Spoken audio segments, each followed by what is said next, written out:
Islamic লাইফস্টাইলের মূল ধরনটা আমাদের কাছে ক্লিয়ার হবে। ইসলামিক লাইফস্টাইলের কথা যদি আমাদেরকে বলতে হয়, প্রথম যেই ট্রেড, যে ক্যারেক্টারিস্টিক্স বা ভ্যালিউর কথা আমাকে বলতে হবে, সেটা হচ্ছে দ্য কনসেপ্ট অফ হালাল অ্যান্ড হারাম।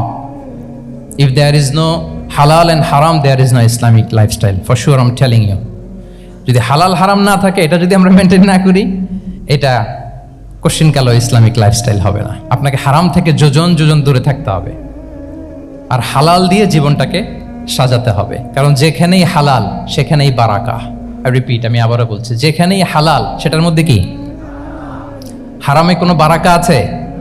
হারামে আছে অস্থিরতা, সাময়িক উন্মাদনা, এর ভেতরে বারাকা নাই।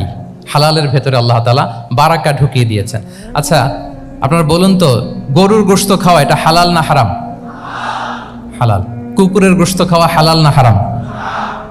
আচ্ছা, গরু বছরে বাচ্চা দেয় কয়টা? গাভী? আচ্ছা, একটা। কুকুর দেয় কয়টা? কয়টা?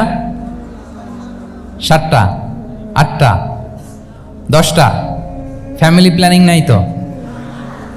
দেদারসে দিচ্ছে। আচ্ছা, গরু হালাল, কুকুর হারাম। গরু বাচ্চা দেয় কয়টা?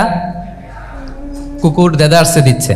তারপরেও বলেন, আমাদের এই যে বাংলাদেশে আমাদের কুরবানির ঈদে লক্ষ লক্ষ গরু জবাই হয়, বিয়ের অনুষ্ঠানগুলোতে এত গরুর গোশত আমরা খাই, আর প্রতিদিনের চাহিদা মেটানোর জন্য তো কত গরু কুরবানি করা হয়। এরপরে বলেন, বাংলাদেশে গরু বেশি না কুকুর বেশি?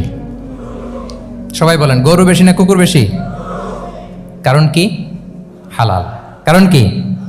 এই হালালে বরকত ঢুকিয়ে দিয়েছে কে? তাহলে if there is no concept of হালাল অ্যান্ড হারাম, there is no Islamic lifestyle. প্রথম core value of Islamic lifestyle হচ্ছে আপনাকে হালাল দিয়ে আপনার জীবনকে সাজাতে হবে।